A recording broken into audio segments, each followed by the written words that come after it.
Sorry I'm late, everybody. Aftermath time. It has finished Arsenal 2, West Ham United 0 at the Emirates Stadium. Said on Twitter I was going to do this about an hour ago, but I've been caught up in a few things, cleaning up here at home and stuff. And I didn't really have a chance to do it at that time.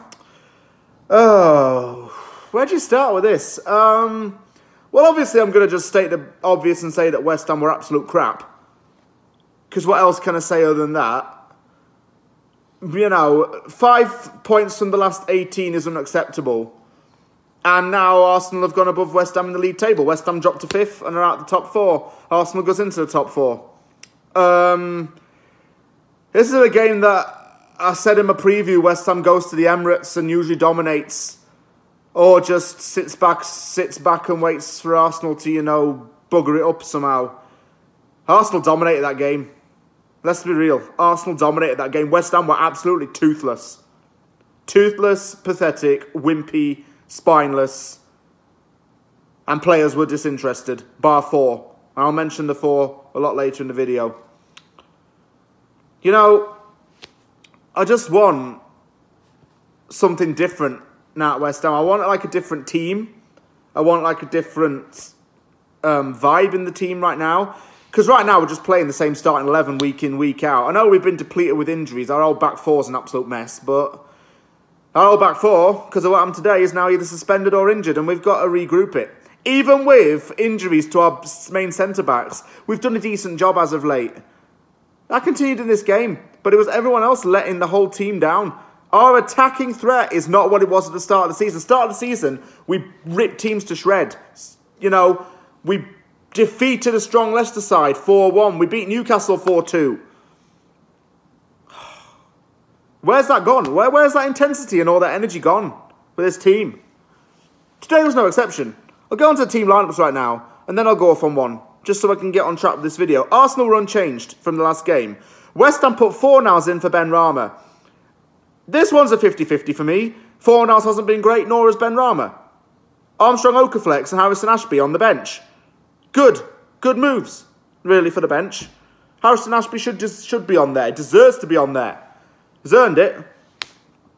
Still, Fornals hasn't been great in the last few games. What's Nikola Vlasic done wrong?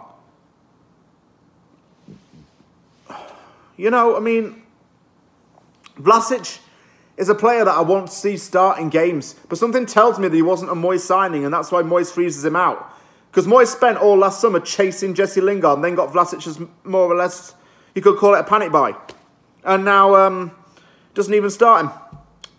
Fornals has been poor in the last few games. Let's just be honest, he's not been good enough. Neither has Benrahma. Benrahma, I mean, they say form is temporary, class is permanent. I believe Benrahma's got that class, but he needs that class back. His form has been crap for a long, long time. That's why he was dropped. But who else could he have been dropped for? Vlasic was there. Could have started him.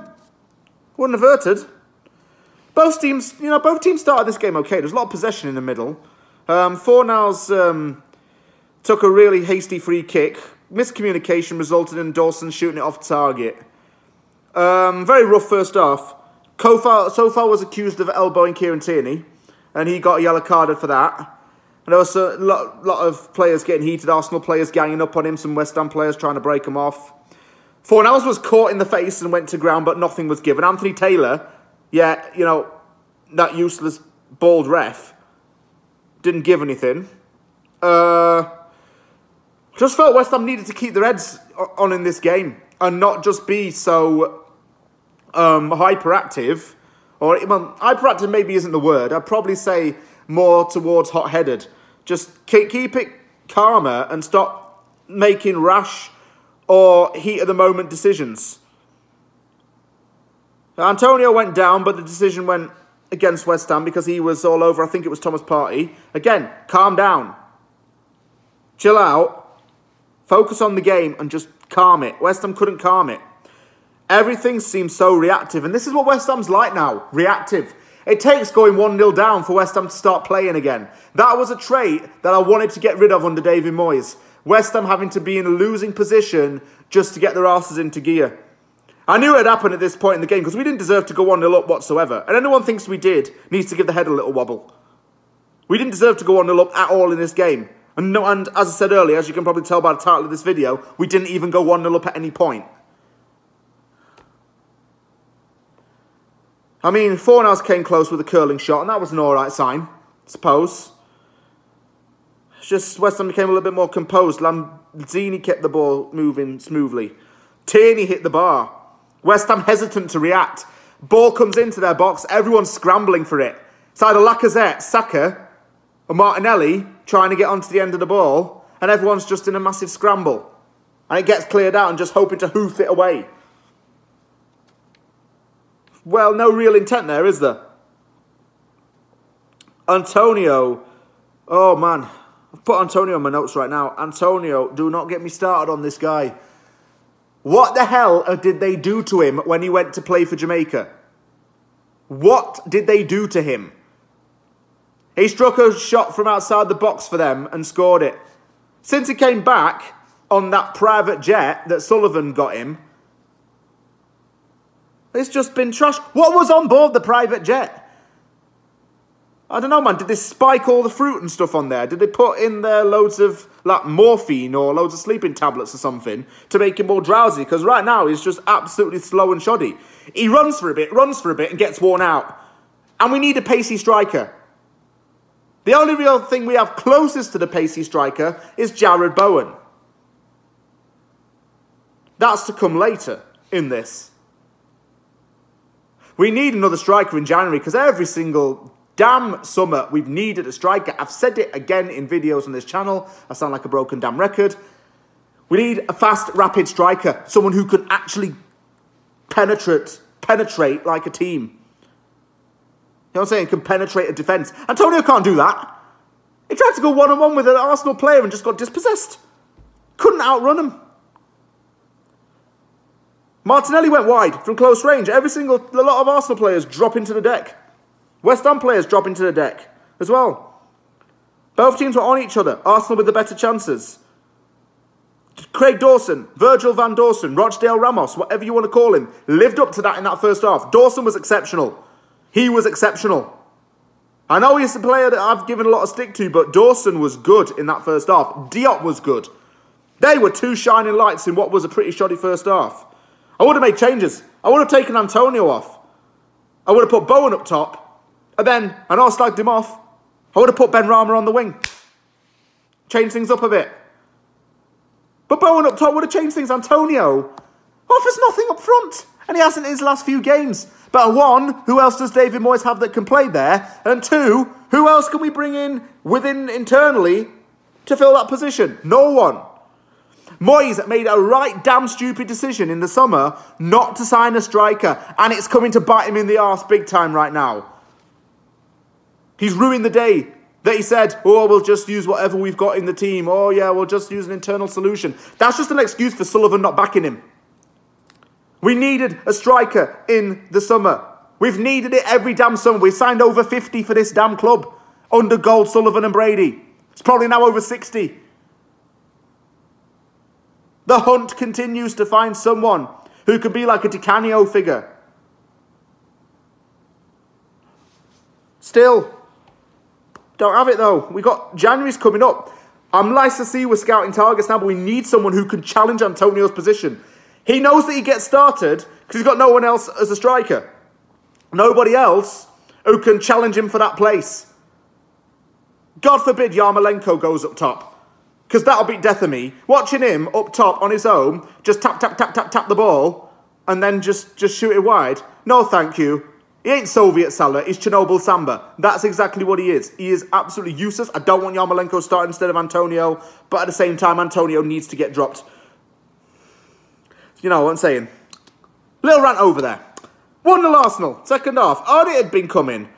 Antonio needed to do better in this. Coufal was right on Martinelli, then took his foot off at the last minute. Martinelli goes, curls it in. Low curls it in. Martinelli's a player who I've said was frozen out of that Arsenal team for a long time. Sorry, ambulance just went by there. Was it police, ambulance, whatever? Yeah, because I'm about to call... Hopefully they're carting Anthony Taylor away. Because now I'm going to get on to the second little bit. here. Referee's performance was shocking. Okay? Shocking. In this game. Yeah, 1-0 Arsenal. Martinelli scored it. Ramsdale forced into a save from Jarrod Bowen. But Arsenal just dominated. West Ham looked bad. Anthony Taylor gets his little moment of shine. His little moment of attention-seekingness. Do you know what I'm saying? Odegaard came off. On came Emile Smith-Rowe for Arsenal. Penalty comes to Arsenal soon after that happens. And this is where you might want to start grabbing your popcorn a little bit and, settle down and let me describe this like Jackanory and all that. Coufal sent off for apparently fouling Lacazette. My brother's Arsenal fan texted me and said, nah, that is not going to be a penalty. Loads of West Ham immediately grabbed my phone and tweeted from the Anvil's account, nah, it's not going to be a penalty. Coufal sent off, penalty given. So bleeding harsh. Back-to-back performances where West Ham have been robbed of a penalty and then conceded a penalty when it wasn't a penalty. He got the damn ball. He wasn't being malicious. And that just makes it even worse for our defence because we have no one that now, do we? It's like 6 defenders out now. Oh, disastrous. The only real fit one we've got is Masuaku, senior-wise. So far got the ball on that. Again, there's a top 6 bias going on with this VAR. It doesn't help that Peter Banks as well, who's absolute crap, is behind the VAR. Why can't they do what they do in the NFL and have the referee, or like in rugby union where you can hear the referee talking to the players about decisions? At least they'll be able to explain it a bit more and give some more clarity. But no, why is there another person behind the VAR when the referee is meant to be the man in charge of the game? Why does someone else have to influence the referee's decision? The other person's not even on the pitch and isn't even watching it from pitch side view. Penalty. Given. West Ham down to 10. Antonio gets some Bilic vibes and goes in at right back. Yeah. Fabianski saved it. Imagine if Ramsdale had saved that. Ramsdale saved that, the whole of North London would have been going on mad thing. You know what I'm saying? The whole of North London would have been going absolutely mental. Commentators would have been absolutely buzzing for days. And the whole world would lose its minds. But no, because Fabianski saved it, he's not a top 4 goalkeeper, so whatever. Antonio in at right back. Surely it can't be much worse than going up front right now. Playing him at right back is what Bilic used to do. Substitution was made. Lanzini off for Benrahma. Benrahma, I wanted him to come on and do something. I thought he'd change up the game. Wanted Vlasic to come on still. Or even Okaflex. No. You see, when so much goes on in a game like this, it just all blends into one, and you just don't know where to go next when you talk about it. Harrison Ashby, big moment for him. He made his Premier League debut with Fornals coming off. Ashby actually impressed me when he came on. Thought he looked very good with his first touches. His dad tweeted saying he was very proud. See, Ashby's a player who's deserved to start for a long time, and I'd even start him against Norwich up next. Who else have we got as a right back, though? No one. It's going to have to be Ashby then, isn't it? 2-0 Arsenal. This just came from Benrahma losing the ball and a counter-attack in which Saka got Emile Smith-Rowe in. Just 2-0. Fabianski didn't even move. No one seemed to give a damn about that. And it finished 2-0 to Arsenal. Arsenal had about 7 shots on target. West Ham had 1. Antonio lost possession. Guess how many times he lost possession? I'll give you a minute. I'll just give you a minute to think. How many times do you think he lost possession within a 45-minute time frame? Any guesses? 12 times.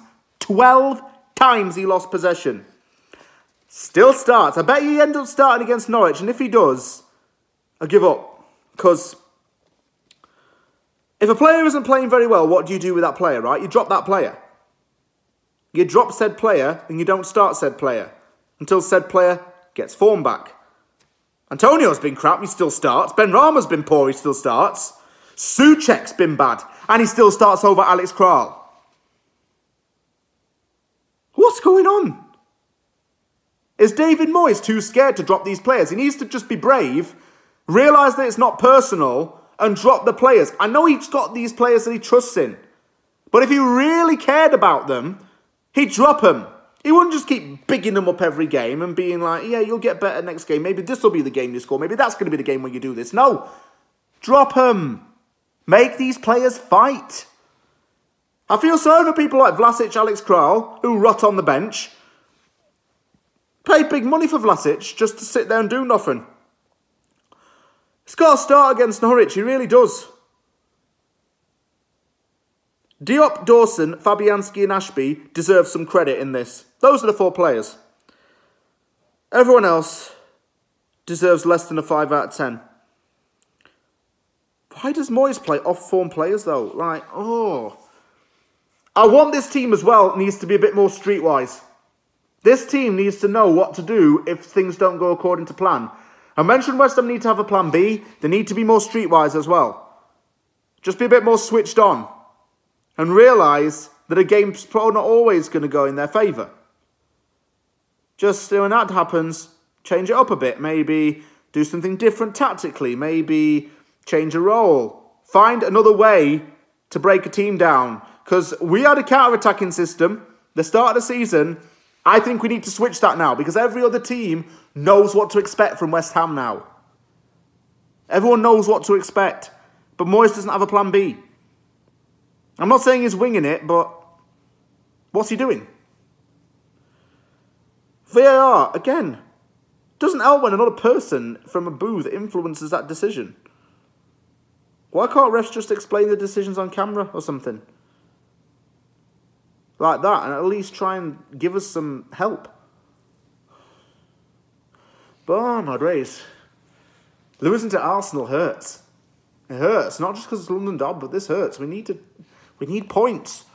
We're going to lose any grip on the top 4 if we carry on like this. I want players dropping. I want the whole team changed. And I'd even go with a fully changed team for the Norwich game.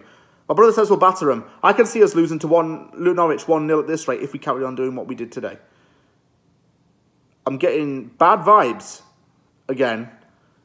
This is like how the Pellegrini 2019 team played. This isn't good. Back-to-back games we failed to score a goal. It's not like us. It's not what West Ham has been like usually this season, but we've just got to get back to it and just smarten up. I want these players to smarten up and be, like I say, streetwise and change things up and find another ways to win, because that's what the best teams do. They find ways to win even when they don't play very well, and that's a sign of a good team. We can't do that. Why are we having to lose only to start doing something? I'm not having all this again. I'm not having it again. Moyes needs to start doing something. Otherwise, his job's going to be under threat. Players need to start having pressure put on them. Not by the fans, but by the coaches. People like Fornal, Souček, Benrahma, Tonio, for sure. Got to change it. We've got Norwich up next. I want to see a different team. I want to see different players.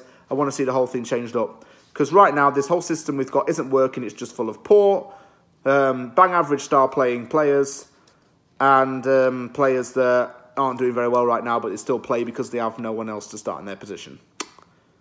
January is a big month. We need to sign players. Let's pray that something good comes out of that, because we need to crack on now. This isn't good enough.